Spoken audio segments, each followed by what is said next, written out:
Buenas, hoy vamos a hablar de un personaje que le dio otra mirada al cine a través del sonido, uno de los que trabajó realmente lo que serían las bandas sonoras, uno de los que creó los pilares de las compañías de lo que sería Hollywood, es Samuel Goldwyn, conocido como el creador, entre otras cosas, de la Metro-Goldwyn-Mayer, de la Warner, de los grandes estudios y del Music Hall americano, de los creadores del sonido que daría a los Estados Unidos una identidad tan clara a lo largo de la filmografía. Son otros ángulos del cine los que estos personajes trabajan y también trabajarán parte de la televisión, y con ellos harán maravillosas e increíbles historias de esas que se han vuelto inolvidables en la época del cine. Estos personajes, los que fundaron Hollywood, los que habíamos hablado, que habían huido de la patente de toda esta compañía nacional de patentes que había creado Edison y que andaba por ahí recogiendo y decomisando las películas porque no le pagaban un impuesto por patentes. Edison, recordemos, había patentado la tecnología del cine, de manera que todo el que hiciera películas tenía que pagarle un impuesto a él. Entonces, un grupo de emigrantes judíos, en su mayoría independientes, deciden que no van a pagar este tipo de tributos y deciden que ellos van a crear otro tipo de cine.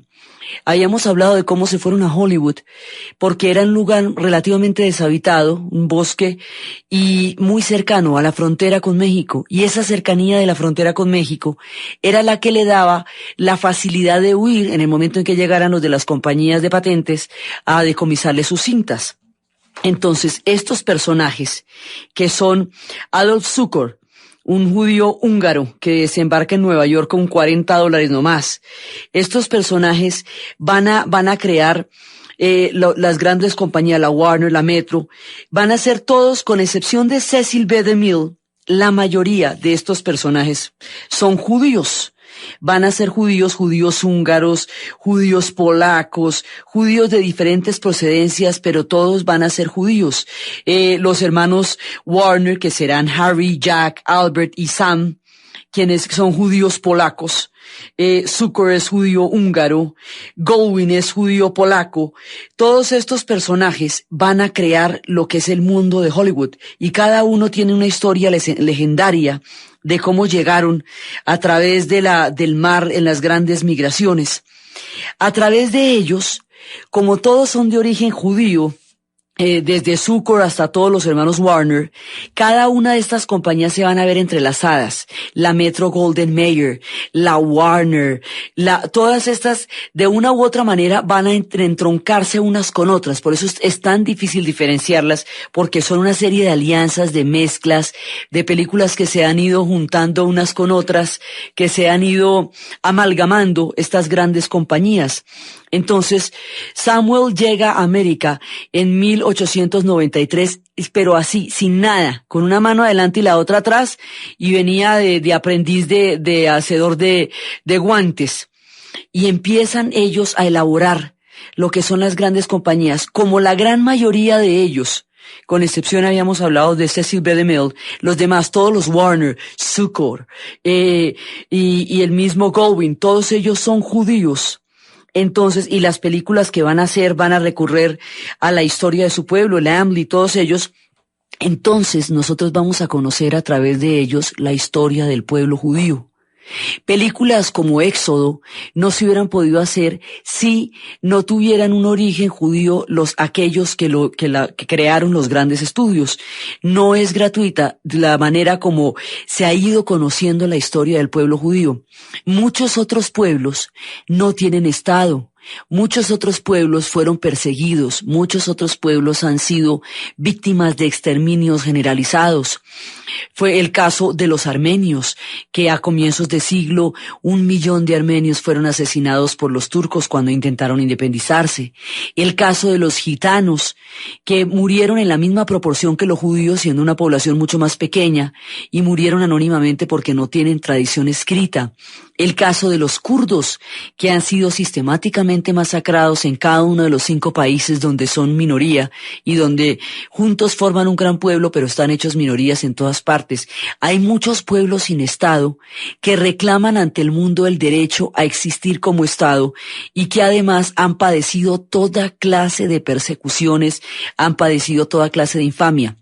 La diferencia entre estos pueblos y el pueblo judío son los estudios de la Metro-Goldwyn-Mayer, la Paramount y la Warner, porque los estudios en la máquina de sueños incluyeron el tema y la historia del pueblo judío. Por eso el mundo conoció su epopeya, por eso el mundo conoció su tragedia, por eso el mundo conoció su saga a lo largo de la tierra, porque la referencia más factible que nosotros tenemos de pueblos, culturas y civilizaciones donde nunca hemos ido y donde probablemente nunca lleguemos es el cine.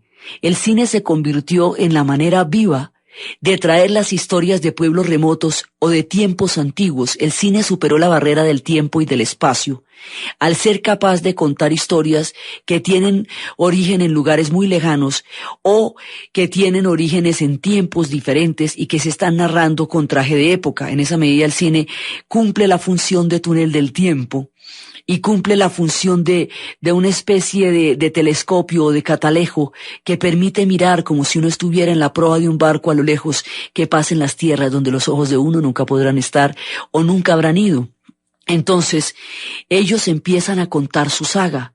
La saga del pueblo judío ha incluido 2000 años de diáspora, desde el momento en que fueron expulsados por los romanos del Templo de Jerusalén, y una gran cantidad de ellos fueron a España, llamados sefardíes, hombres y mujeres de rostros aceitunos, y otros fueron a parar a Alemania, llamados ashkenazis, hombres y mujeres de rostros pelirrojos, en general, de rasgos más bien pelirrojos estilo Woody Allen. Estos personajes van a convivir en Europa. A convivir es una forma de decirlo porque van a sufrir toda clase de persecuciones, porque al quedar en una tierra que no era la de ellos y al no integrarse a ninguna tierra porque tienen que mantener una identidad colectiva, los pueblos que no tienen patria tienen que llevar la patria en el alma. Para llevar la patria en el alma no se mezclan y sus tradiciones son revividas con una metodicidad y un cuidado que permita que las futuras generaciones no pierdan los lazos de sus orígenes, porque el que olvide de dónde viene es un pedazo de patria que desaparece. Por eso ellos no se mezclaban. En general no se mezclan porque su supervivencia depende de su capacidad de mantener la identidad cultural. Entonces, para ellos es muy importante cada remembranza de cada uno de sus hechos y de cada una de sus historias. Dentro de todas de estos avatares, esta gente va a estar en la Europa Central. La mayoría de los que van a crear Hollywood, incluido Goldwyn, vienen de la Europa Central. En la Europa Central, ¿qué estaba pasando? Es decir, cuando estamos hablando de Austria, de Hungría donde venía Cukor, de Polonia, de donde venía Goldwyn y de donde venían los hermanos Warner. Cuando estamos hablando de la Europa de finales del siglo y de comienzos de este siglo, estamos hablando del tiempo de la crisis del Imperio Austrohúngaro, de la mayor cantidad de revueltas, de los movimientos nacionalistas, de toda la cantidad de convulsiones bélicas que se estaban sufriendo en ese momento en la Europa Central, que es de donde vienen la mayoría de los que van a crear Hollywood, y que va a llegar a su punto más terrible con la Primera Guerra Mundial. Eran sociedades donde la vida era muy difícil y particularmente era difícil para los judíos, quienes tenían toda clase de problemas de persecución con respecto a los europeos, porque nunca fueron considerados como suyos. En Europa los consideraban del Medio Oriente, en el Medio Oriente los consideran europeos y ellos se consideran a sí mismos judíos. Entonces, esta saga de pueblos que han conocido la diáspora y tuvieron que huir hacia Europa, y de Europa tuvieron que huir también por las hambrunas y por las guerras y por las persecuciones, llegaron a América. América era la tierra de las grandes oportunidades, América era la tierra donde se borraban las diferencias de origen. Ese era, digamos, una de los fundamentos de la conquista y de la expansión de la nación americana, era que todo el mundo llegaba allá y llegaba, como decir, borrón borrón y cuenta nueva, llegaba a crear un mundo y a romper con el mundo de donde venían. En esas circunstancias, unos con $40 en el bolsillo, otros con una mano adelante y la otra atrás, unos zapateros, otros sastres, otros aprendices, llegan a América y ellos que han tenido una travesía tan grande, que han padecido tantas penurias para llegar a América, tienen en el cine la visión que necesitan sobre cómo los pueblos se van a comunicar los unos a los otros. Entonces, serán ellos los que van a desarrollar el cine y lo van a desarrollar a través de los grandes estudios. Serán ellos en un tejido complejísimo de relaciones los que van a crear la Metro-Goldwyn-Mayer, la Paramount, la Universal, los que van a crear la Warner Brothers y todos los grandes estudios donde se han hecho las más importantes producciones del cine. Entonces, de esta manera, los antiguos empleados de guantes, de una casa de guantes, como era el caso de Samuel Goldwyn, van a entrar a crear el tejido que va a volver a Hollywood la meca del cine, la máquina de sueños, la tierra de las oportunidades. El único que estaba metido en este combo y que tiene relaciones y que tiene negocios con todos ellos, que no es judío, es Cecil B. DeMille. Los demás todos son judíos y Cecil B. DeMille es americano. Los demás son emigrantes judíos de diferentes orígenes, polacos, húngaros.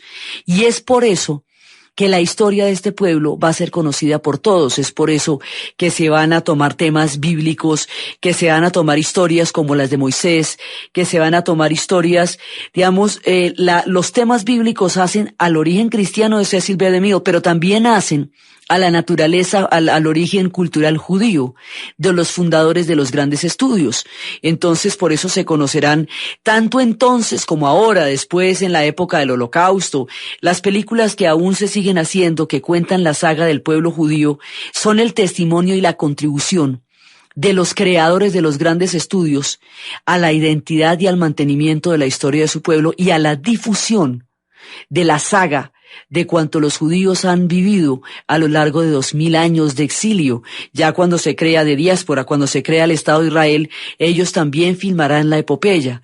Así que el registro de la historia del pueblo judío está de una manera mucho más completa en el cine que el de cualquier otro pueblo, o aparte del americano, por supuesto, por esta particularidad cultural de quienes se encontraron en el suelo americano, huyendo de las patentes, haciendo cine casi clandestino, teniendo que correr a México cada vez que llegaba alguien de la compañía de los patentes, habiendo llegado con una mano adelante y la otra atrás, sastres, aprendices de hacedores de guantes, personajes que venían de historias difíciles y que por lo tanto van a tener en la audacia uno de sus mayores componentes, porque es tanto el riesgo que han corrido y tanto lo que ellos han tenido que salir adelante, que finalmente no hay ningún riesgo que no estén dispuestos a correr en el futuro, no hay ninguna innovación. O sea, cuando usted llega de migrante a un país y no va a volver nunca a la tierra de donde vino, usted está dispuesto a todo. O sea, usted se hace a una nueva vida. Eso es lo que pasa cuando la migración es definitiva.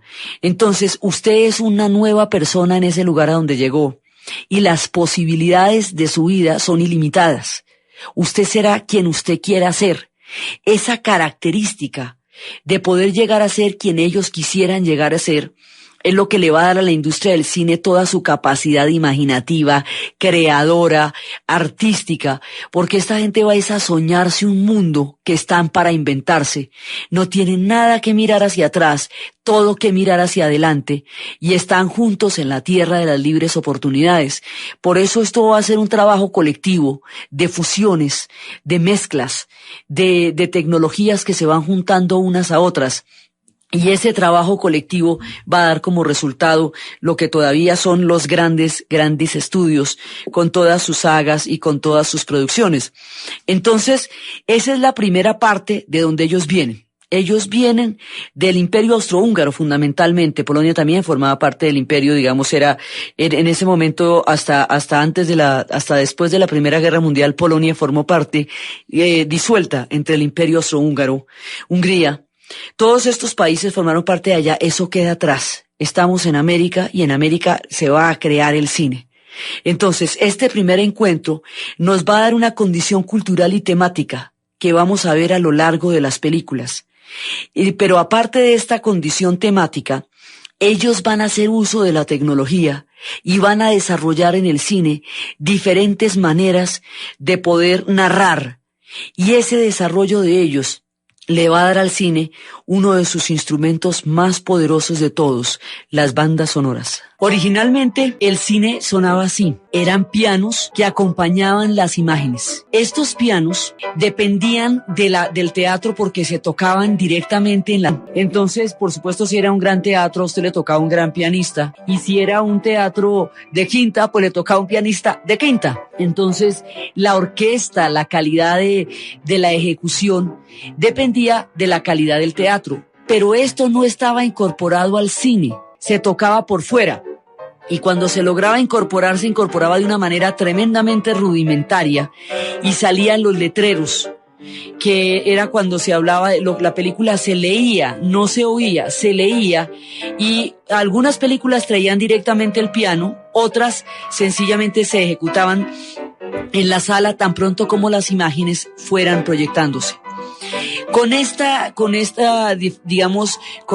precaria tecnología, el cine va a desarrollar toda una visión, toda una imagen, va a desarrollar las emociones, los rostros de las vampiresas, las caras de los galanes, los rostros de los villanos, las persecuciones, pero mudo, el cine era mudo.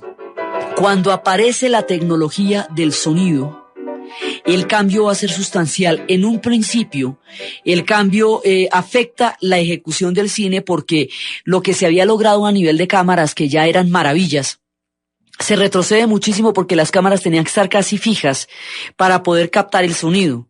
Lo que se había logrado a nivel de actuación, que ya llevaba bastante tiempo, se retrocede porque el hablar hace que las personas tengan que estar cerca de los micrófonos, tengan que vocalizar bastante bien para que el micrófono lo registre y la gente lo entienda. Y además, tienen que tener voces magníficas. Ya no bastaban los ojos vidriosos, ya no bastaban los rostros trémulos, las bocas de corazón, ya no bastaban las bombachas insinuantes, había que hablar. Eso, como habíamos visto, mató a una generación de actores que quedaron sumidos en el olvido, muchos en el alcoholismo, porque una tecnología había destruido su carrera en el cine. En ese momento, los estudios se han ido formando a lo largo del tiempo y han ido creando fusiones. Entonces, originalmente, Samuel Goldwyn su nombre original es Goldfish, que sería algo así como pez dorado, como pez de oro, que había llegado como aprendiz de hacedor de guantes en 1913 y que tenía una tradición de vodevil. Su formación había sido de vodevil. Más adelante se va a encontrar con Adolf Zucker, pero antes de encontrarse con Adolf Zucker, va a encontrarse con un personaje que se llama Edgar Selwyn. Ellos dos van a formar una compañía asimilando los dos nombres, Gold de Goldwyn, de Goldfish, y Dwyn de Selwyn. La unión de estas dos frases me va a dar Goldwyn, y lo que ellos van a formar va a ser más adelante la Metro-Goldwyn-Mayer. Por ahora la compañía se llama Samuel Goldwyn Productions, la compañía de producción de Samuel Goldwyn. Así es como originalmente se llama, y empiezan a crear los films. Samuel pensaba que había que hacer un film a la vez y que había que hacerlo perfecto. No era partidario de los films en series, de la comercialización así, mejor dicho, de las series, no. No era partidario de hacer películas clase B, era partidario de hacer películas de primera línea, y por supuesto sus producciones son todas de primera línea. Entonces, los estudios que fueron construidos en diferentes épocas, se van construyendo los diferentes estudios y las compañías van empezando a mezclarse las unas con las otras en diferentes tiempos. Entonces, hay estudios que se hacen en 1927, que son la primera compañía nacional de películas, que originalmente había sido fundada por un dentista y un ranchero que se llama Burbank, y que por eso hay una ciudad que se llama así. En 1929, la Warner adquiere el estudio de Burbank. Dos años después de que habían revolucionado la historia del cine con una película que se llamaba El cantante de jazz, que era la primera película del cine sonoro.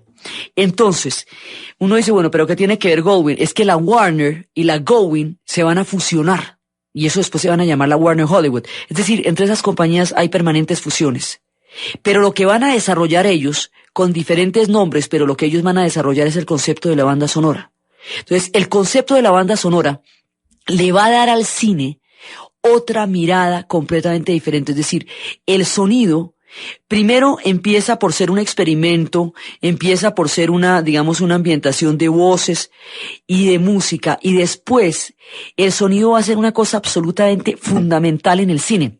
Por ejemplo, ¿qué sería de una película de terror sin sonido? Si usted le apaga el sonido a una película de terror, no lo asusta, porque la mayoría de las imágenes que transcurren en las películas de terror, salvo que sean demasiado sanguinarias, son imágenes donde no pasa nada. En El Resplandor, por ejemplo, el cochecito recorriendo los altísimos corredores, los larguísimos corredores de ese hotel abandonado, con la mirada frenética de Jack Nicholson grabada en la audiencia, producen un terror paralizante y ahí no ha pasado nada. Finalmente no ha pasado nada, toda la película es una ambientación.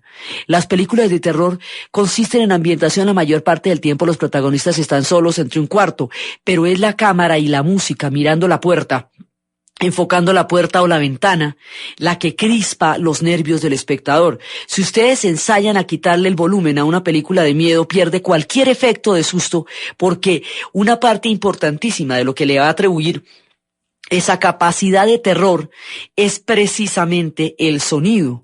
Es eso lo que va a dar. El sonido también es lo que produce las ganas de llorar, porque imagínense cuando los dos protagonistas se ven separados irremediablemente por una historia que los ha destruido y ha hecho imposible su amor, y suenan unos violines muy tremendos. Entonces usted se muere de las ganas de llorar cuando levantan la cámara, ponen los violines y la historia termina mal, o cuando levantan la cámara, ponen los violines y se reencuentran los protagonistas después de haber luchado por el amor perdido. En cualquiera de los dos casos, el efecto está dado por la música. Esta gente desarrollará la tecnología del sonido y la va a desarrollar de una manera tal que ese es su aporte particular a la industria del cine. La tecnología del sonido los va a llevar a los grandes music halls, a la comedia americana, teniendo en cuenta que Goldwyn venía del vaudeville, venía del espectáculo de los escenarios donde usted representaba obras cantadas, lo que era todos los vaudevilles. Entonces, para él la comedia musical va a tener una importancia muy grande.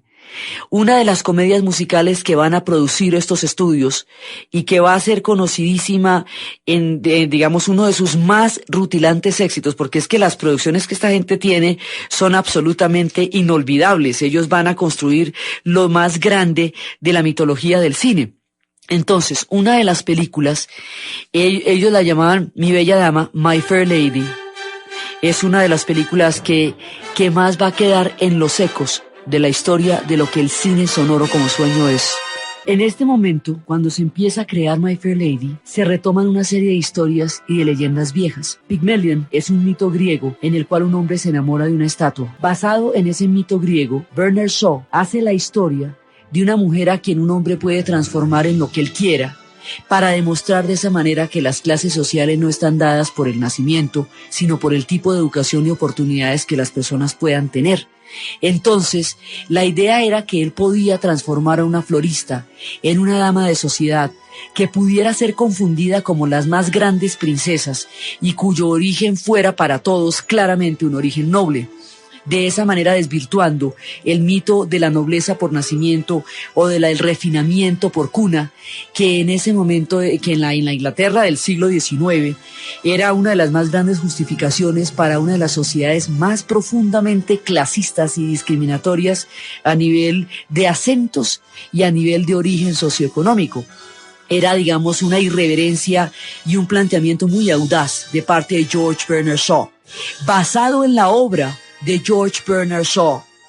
Crean la comedia musical con Rex Harrison y con Audrey Hepburn, Mi Bella Dama, que se convertiría en una de las historias inmortales del cine, una de los referentes que siempre nos hace pensar en las grandes producciones del cine. Otro de los géneros que el cine va a desarrollar con una increíble capacidad de evocación, que le va a dar el sentido de la magnificencia, que le va a dar el sentido de la epopeya, porque lo que hace la banda sonora es reforzar el tono de la película.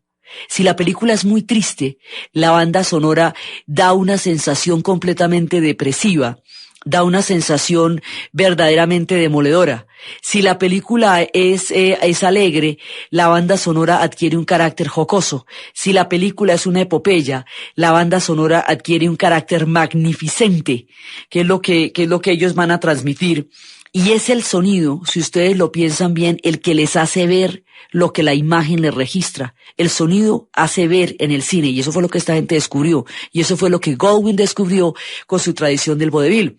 Así, las grandes producciones que hacía Cecil B. DeMille y que se estaban haciendo en ese momento en los estudios, tienen también grandes bandas sonoras. Las bandas sonoras los están haciendo estas compañías, la Warner y la Samuel Goldwyn. Y las bandas sonoras son las que le van a dar ese tono a las películas.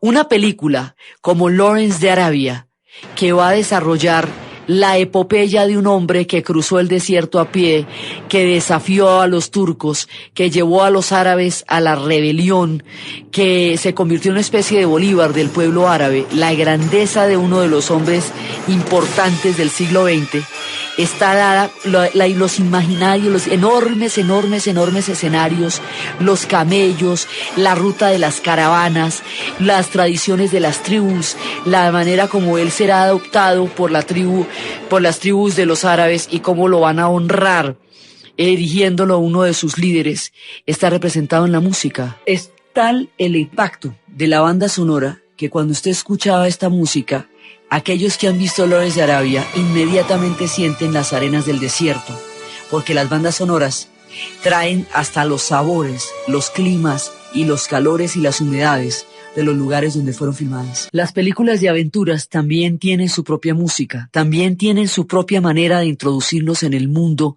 en el que nos están metiendo a través de todas sus historias. Los Cazadores del Arca Perdida y los personajes como Indiana Jones con su látigo inmediatamente nos van a evocar todas las aventuras que le pasan por entre las cuevas, por entre las lanzas. ¿Quién, al escuchar esta música, no piensa en Indiana Jones? Inmediatamente viene este sonido, usted hasta siente que la pantalla se está abriendo, que la cortina se abre, que la pantalla se enciende, usted se siente sentado en un teatro, prácticamente le sabe la boca maíz en el momento en que usted escucha a los Cazadores del Arca Perdida, está dispuesto a ver las persecuciones, los látigos, las escenas osadísimas desde los trenes y desde los precipicios, la manera como desafía los más increíbles peligros, su fobia por las culebras, todas esas características y matices de un arqueólogo metido aventurero que desarrolla un increíble nivel de complicaciones, de líos, de aventuras, de persecuciones, que es el universo que crearía Indiana Jones en Los Cazadores del Arca Perdida y en toda la saga que viene acompañada de este personaje. La banda sonora determina esto, el carácter de aventuras. Ya después, cuando el cine de los 60 se empieza a cuestionar los valores tradicionales, empieza a presentar la idea de que no todo está bien, de que no todo el mundo tiene que ser un héroe, que también existen los antihéroes, que también hay personas que no saben a dónde van, que no todo tiene que ser una evocación, no todo tiene que ser una apología. También el cine puede ser crítico. Aparece un personaje que es tal vez uno de los primeros en Hollywood que no sabe para dónde va, El Graduado. Cuando se escucha la música del Graduado, inmediatamente ve uno la imagen de Dustin Hoffman bajando por las escaleras automáticas, cuando empieza toda la aventura de averiguar qué quiere que su vida sea. Una película que habla de la doble moral, una película que cuestiona el esquema del triunfador y del héroe que siempre se había representado como un ser absolutamente seguro de sí mismo. Y a partir de ahí, figuras como Simon y Garfunkel quedarán inscritas en la historia universal de la música. Las bandas sonoras también han creado y han forjado una cantidad de personajes que después tendrán dentro de la música un futuro impresionante. Son ahora incluidas dentro de no solamente dentro de los premios de sonido de la Academia, sino dentro de las listas de las canciones de los Billboard, de los discos más vendidos dentro de las disqueras. Digamos, la disquera, la banda sonora, se convierte en el elemento trascendental de la película porque es a través del cual todo el mundo va a evocar esto. Cada una de estas bandas tiene un tono y eso es lo que le va a dar la tonalidad a la película. Hay un personaje también que va a ser profundamente amargo, cuya historia va a ser muy, muy fuerte, una historia de crítica, una historia que es la de Lenny Bruce. Lenny Bruce es un cómico durante los 50 que en plena época del macartismo tenía un lenguaje soez cuando la censura era total y a través del lenguaje soez creaba radiografías punzantes sobre la moral de la sociedad norteamericana en los años 50, pero cuando esto sucedía, la moral norteamericana no estaba para que la cuestionara nadie, así que el nivel de persecuciones y demandas que se va a desarrollar contra Lenny Bruce finalmente lo va a conducir al suicidio, cercado por la mojigatería de una época en la que su cuestionamiento no podía ser ni entendido ni bien recibido. Lenny es una película depresiva. El personaje está en permanente conflicto y la música va llevando una especie de dulce agonía, que es lo que va llevando la historia de Lenny. La manera como él se ve siempre en los bares, siempre se ve en las cantinas llenas de humo, siempre diciendo en sus presentaciones pesadeces, en una época en que todo el mundo decía solamente cosas bonitas y estimulantes. El primero que empieza a decir que debajo de todo ese aparente bienestar había cosas que marchaban mal, por lo menos en el alma, y así lo hacía sentir. Estos personajes quedan en la memoria por las bandas sonoras. Ahora, lo que estos estudios van a producir, entonces y más adelante, van a hacer cosas increíbles. Ellos van a crear la vida de Emile Zola. Estos estudios van a producir Casablanca, My Fair Lady, Carros de Fuego, Conduciendo a Mrs. Daisy, Los Imperdonables, reproducciones del Cantante de Jazz, que fue la primera. Todos ellos van a producir las cosas que son, digamos, más importantes en la cinematografía mundial. El Color Púrpura, grandes películas que hoy por hoy, La Pandilla Salvaje, todas estas películas que hoy por hoy van a crear el espectro de lo que es la historia del cine reciente. Una de las maneras, otra digamos de las cosas que hizo la Warner, y que hicieron las compañías de Samuel Goldwyn, aparte del fuerte énfasis en las bandas sonoras, fue cuando se tuvieron que enfrentar a la televisión. Porque el cine, ya esta gente no solamente pasa la prueba del sonido con gran éxito, sino que es en el sonido de donde monta su empresa y su capacidad de innovación. Hemos hablado cómo en el cine el que innova sobrevive. El que es capaz de asimilar los saltos tecnológicos, siendo el cine uno de los sectores donde más dramáticamente se han visto los cambios tecnológicos, donde cada vez que se ha dado un salto de estos, se ha roto con un pasado. Digamos, el cine mudo queda sepultado por el cine sonoro. El cine en blanco y negro prácticamente desaparece bajo la tecnología del color. El cine, que es uno, digamos, de los géneros más mutantes de todo el arte y de la industria y del espectáculo, va a enfrentarse no solamente con el color, no solamente con el sonido, no solamente con estos saltos tecnológicos, sino con un enemigo gravísimo, la televisión. Cuando aparece la televisión, el cine se ve en jaque y cada cual va a buscar la mejor manera de sobrellevar esa impresionante competencia. Entonces, habíamos visto cómo Cecil B. DeMille había desarrollado las grandes superproducciones y a través de las grandes superproducciones había solventado el problema de lo que no se podía hacer en la televisión. Los formatos de los gigantescos escenarios con miles de extras hacían que fuera imposible que la televisión reprodujera el oeste puesto sobre una banda sonora y de una manera súper espectacular. Era una manera de llevar a cabo cosas que la televisión no podía hacer porque tenía unos formatos muy pequeños, estaba apenas en ciernes en ese momento. Esta gente, la gente de la Warner, va a desarrollar otro esquema. Ese otro esquema, aparte, digamos, de la brillantez de las bandas sonoras, es el atrevimiento. La televisión era familiar en esa época y no se podían tocar temas que no fueran posibles de ver para toda la familia en un horario AAA. Entonces ellos se la van a jugar con temas que rayen, digamos, en lo prohibido, pero que puedan ser representados en el cine, temas que en televisión nunca se podrían presentar porque la televisión empieza, digamos, con unos niveles de censura por su carácter familiar y por llegar a las casas muy grande.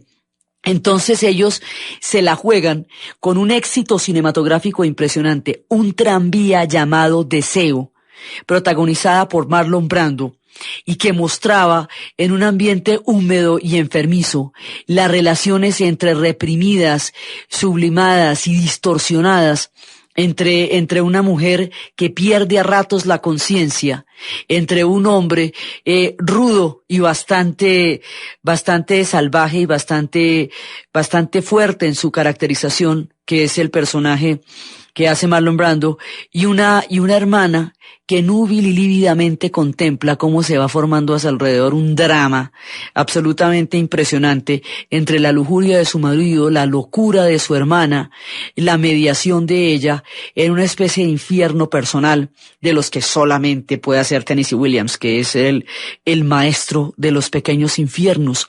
Entonces, películas como Un tranvía llamado Deseo, películas como ¿Quién le teme a Virginia Woolf?, que es también una temática muy fuerte entre Elizabeth Taylor y Richard Burton, en donde el juego punzante de preguntas agresivas va destruyendo y va desenmascarando todas las farsas cotidianas. Películas como Una gata sobre el tejado caliente, que también es una historia de deseo y decepción, de una mujer que quiere reconquistar la sensualidad de un hombre cuyo contacto ha perdido, pero cuyo recuerdo es intensísimo, donde media pues la muerte de un hermano, donde median muchas cosas.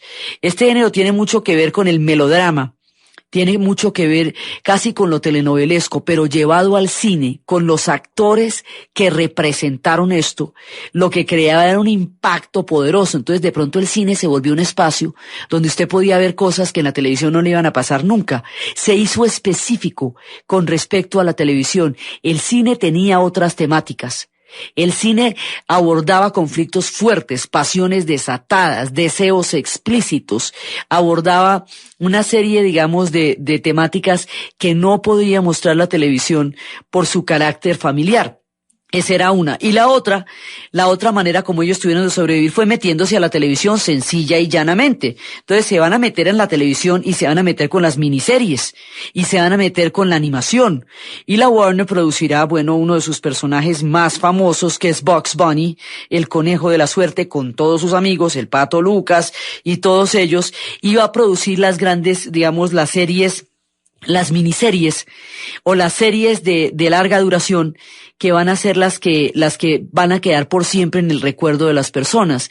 Entonces, series como Hawaii 5-0, como Los Duques de Hazzard, como una cantidad de series como La Playa China, una cantidad de series que van a quedar siempre metidas dentro de, el Correcaminos, toda una cantidad, digamos, de historias van a quedar metidas en la televisión, y ellos hacen de la televisión un medio en el cual se puedan desarrollar de una manera libre y tranquila como se desarrollaban dentro del cine. O sea, ellos incorporan cada tecnología haciéndola negocio, y de esa manera sobreviven y compiten.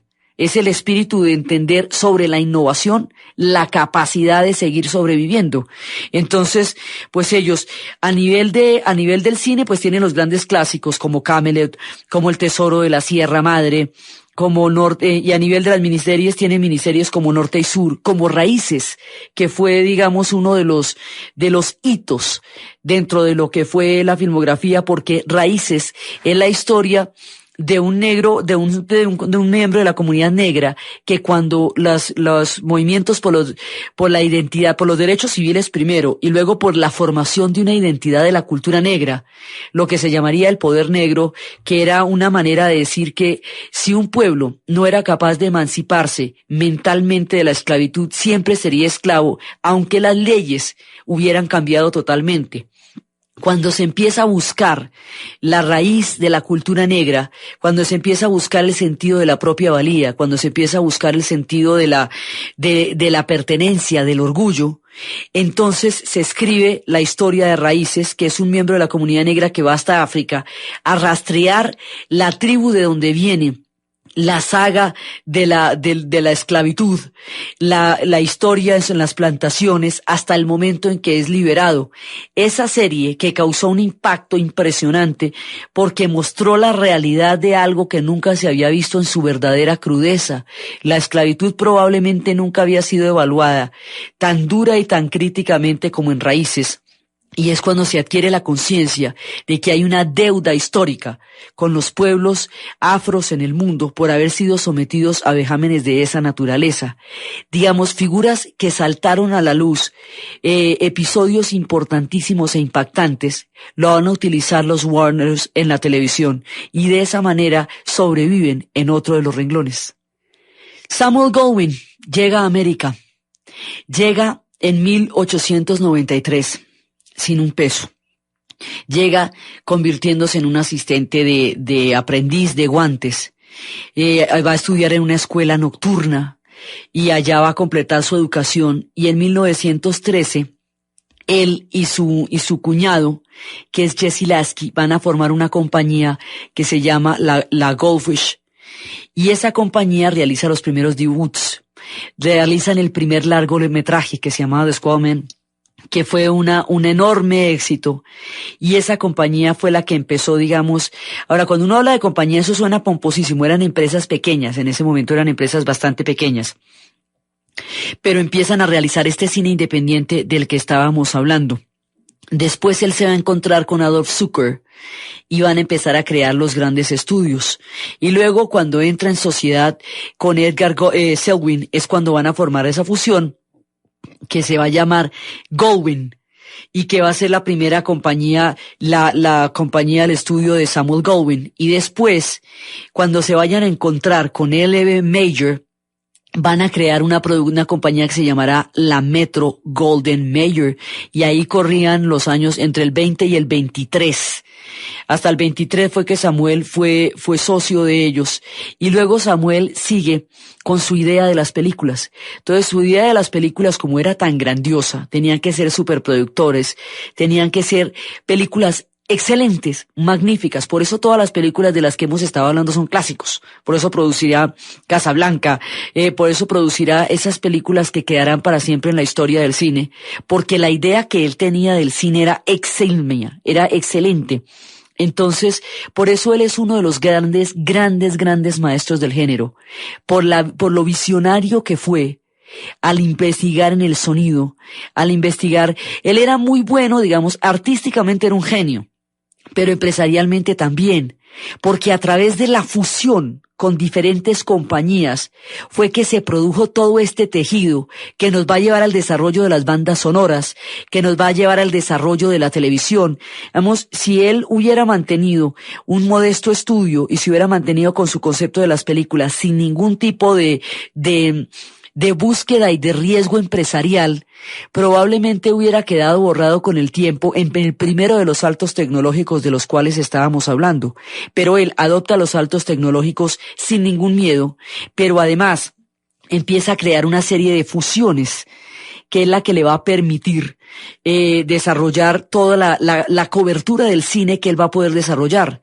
Entonces, empieza a trabajar con el sonido y empieza a trabajar con grandes talentos como Gary Cooper, como Sir Laurence Olivier, como Danny Kaye, como David Niven.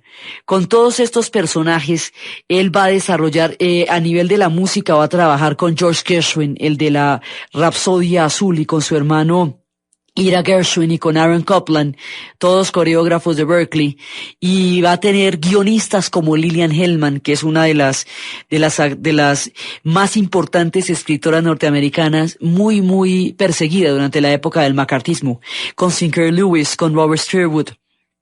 Todos ellos van a desarrollar un equipo excelente, y a través de ellos él va a desarrollar sus mejores años en la industria del cine.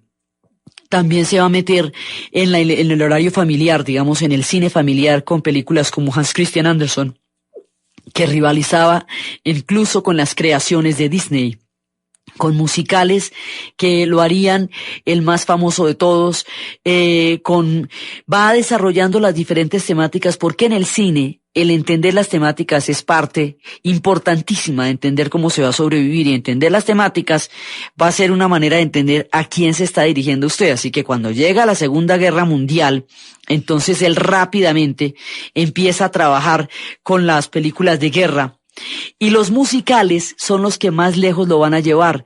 Musicales como West Side Story, que son que son los que va a producir ya más adelante, y que Amor sin barreras, y que va a ser, digamos, una de las más grandes historias del cine. De todo esto él es productor. Él va a ser productor de Hans Christian Andersen, va a ser productor de Nace una estrella, de la esposa del arzobispo, de la vida de Emile Zola, de La princesa y el pirata, de todas estas películas más, de Cumbres borrascosas, de películas del huracán, de películas que más adelante van a tener, digamos, una resonancia muy importante dentro de la filmografía y dentro de toda la escala de lo que él alcanzó a hacer. Él alcanzó a hacer películas de todas partes, él alcanzó a desarrollar toda clase de temáticas que lo hicieron inmortal. Más adelante películas como Camelot también formarán parte de lo que él desarrolló. Entonces, él lo que va a hacer es una filmografía impresionante.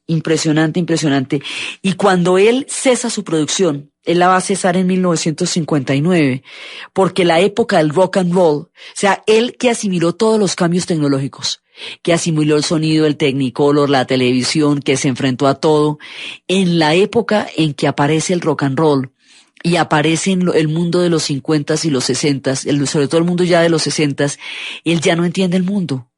Y lo curioso es que cuando él decide que él ya no entiende el mundo, en ese momento él deja de producir. Siempre estará vinculado a los negocios, pero deja de producir, porque ya no entiende lo que está pasando. Las épocas lo desbordaron a él. Lo que no hizo la tecnología, sí lo hizo la cultura. La cultura lo desborda, y él va a morir en 1974, pero él va a dejar de producir como tal en 1959. Entonces, pero eso, digamos, ya cuando él deja de producir, ya la Warner, los hermanos Warner, hace tiempo que se han fusionado con la Samuel Goldwyn, y se está produciendo por todos lados. Se está produciendo por la Metro-Goldwyn-Mayer, se está produciendo por la Warner Brothers. Parte de la Warner Brothers en un momento dado son los Artistas Unidos, y así, digamos, la industria del cine es como una especie de pool. Más que un trust, es un pool, es como una fusión de compañías que a través de su capacidad de mezcla van desarrollando diferentes sectores, y eso les permite sobrevivir a todo. Eso es otra de las cosas importantísimas que él va a entender. O sea, él como empresario entiende la importancia de la fusión para poder conquistar otro tipo de mercados y otro tipo de posibilidades que solo no podría.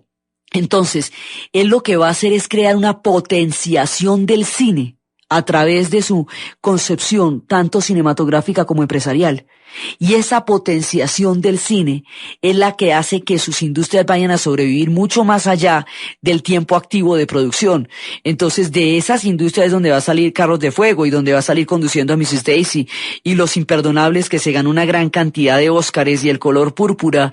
Y de eso es que todavía nosotros vemos cómo siguen produciéndose películas, a pesar de que hace mucho tiempo que Samuel Goldwyn personalmente no estuvo metida en ellas, pero él desarrolló esa capacidad para poder generar un tipo de cine que lo trascendiera a él, y que pudiera, digamos, porque cuando él decide que no puede producir más, pues no produce más, pero el negocio sigue, las fusiones siguen, y la manera como las las películas entrecruzan y cómo se van desarrollando diferentes miradas del cine va a continuar y por eso va a sobrevivir. Toda su empresa va a sobrevivir a él, va a sobrevivir a todos estos lugares. Él se le conocía como un gran jugador de cricket y un gran jugador de golf. Se le conocía como un hombre que hacía sus negocios era básicamente desde el campo de golf y desde donde su esposa Francis, que siempre cuidó de él, estaba siempre dispuesta a hacerle la segunda en lo que se necesitara. Entonces, este personaje tenía una concepción de los negocios que está dada a través de algunas de las frases que solían citarse cuando se hablaba de él. Él decía que un contrato verbal en un negocio no vale ni el papel en el que está escrito. Era la manera de decir que él no creía pues en nada que no hubiera sido firmado y registrado por escrito. Tenía, digamos, una visión de los negocios muy aguda y un sentido del humor bastante cáustico. Decía que cualquier persona que pensara que necesitaba un psiquiatra estaba mal de la cabeza, necesitaba que la revisaran definitivamente, que le echaran un examen en la cabeza, porque si estaba pensando en consultar a un psiquiatra debía estar mal de la cabeza. Tenía una serie, digamos, de frases punzantes por las cuales se le recuerda. Tenía una capacidad de convocatoria y una capacidad de audacia y de innovación que fue la que le permitió entender todas las cosas que tuvo que entender para desarrollar la industria. Tenía una capacidad de cooperación y de trabajo en conjunto, porque hay que ver que toda su vida son fusiones y trabajos en conjunto. Él es como la espina dorsal de todo lo que estamos contando, pero no lo hubiera podido lograr solo. Aunque si su genio y su talento, de pronto estas fusiones no hubieran podido ser tan exitosas. Es una combinación de un trabajo colectivo y un hombre capaz de asumir toda clase de adaptaciones, capaz hasta cuando la última oleada de revolución cultural lo saca de la posibilidad de seguir interpretando el mundo a través del cine. Pero él lo que es una persona que trabajaba en equipo. Él conocía realmente el éxito de trabajar en equipo, de poder imaginarse diferentes cosas, de poder entender con prontitud todo tipo de innovaciones y de cambios, de entender cuándo había que ser punzante, como en el caso de un tranvía llamado Deseo, cuándo había que ser melódicos, como en el caso de Camelot. Todos estos, digamos, todos los musicales, lo que hoy son los musicales de Hollywood, que después se verían en películas ya completamente musicales, como sería el caso de Jesucristo Superestrella mucho más adelante. Ya, digamos, dentro del género de lo que son las películas musicales, todo lo que son las bandas sonoras y todo lo que son el vodevil hecho cine, esa es la influencia de Samuel Goldwyn. Esa es la influencia de él y los grandes estudios que después de pasar de ser una salita que tenía algunos sets, sus sets eran fundamentalmente de sonido, más que de escenografía eran de sonido. Se va a convertir en una cosa absolutamente autosuficiente que tenía parques, que tenía estaciones de bomberos, que tenía gasolina, que tenía árboles, que tenía bosques. Como lo que hoy son los grandes estudios, que son literalmente universos metidos dentro de unas paredes donde se puede recrear lo que usted quiera, una selva tropical húmeda, un pueblo desierto de los vaqueros, toda esa capacidad, digamos, de recrear el mundo entre las paredes de los escenarios de un estudio, son los estudios que se crearían a partir de él, los grandes estudios. En un principio eran muy modestos y luego se fueron haciendo cada vez más fastuosos.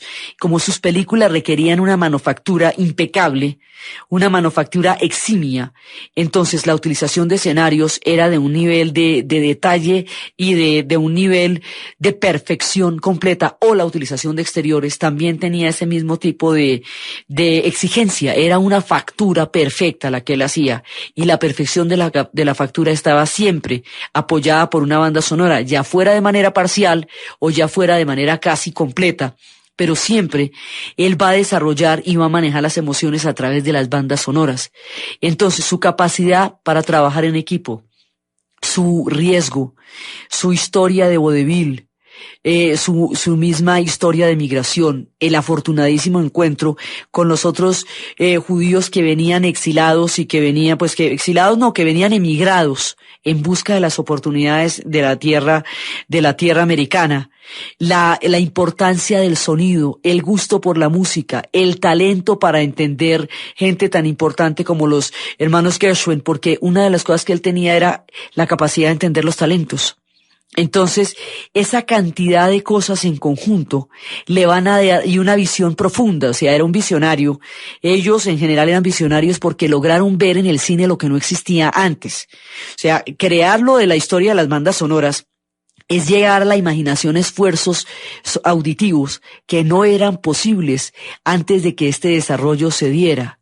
Esa capacidad de ver lo no existente, esa capacidad de trabajar en equipo, esa capacidad de entrega, de perfección, de manufactura, esa capacidad de darle la tonalidad a las películas, es lo que va a hacer de él un gran empresario. Su texto de las fusiones, su manera como va a producir, la manera como logra asimilar las transformaciones y los cambios, su trabajo en lo que van a ser las temáticas más adelante, todo eso hace que Samuel Goldwyn, el de la Metro-Goldwyn-Mayer, el del León, el de esas películas que tantas veces hayamos visto, sea uno de los grandes de la industria del cine, de la máquina de sueños, de las bandas sonoras que nos acompañan al dormirnos después de que hemos disfrutado de una gran película. Gracias.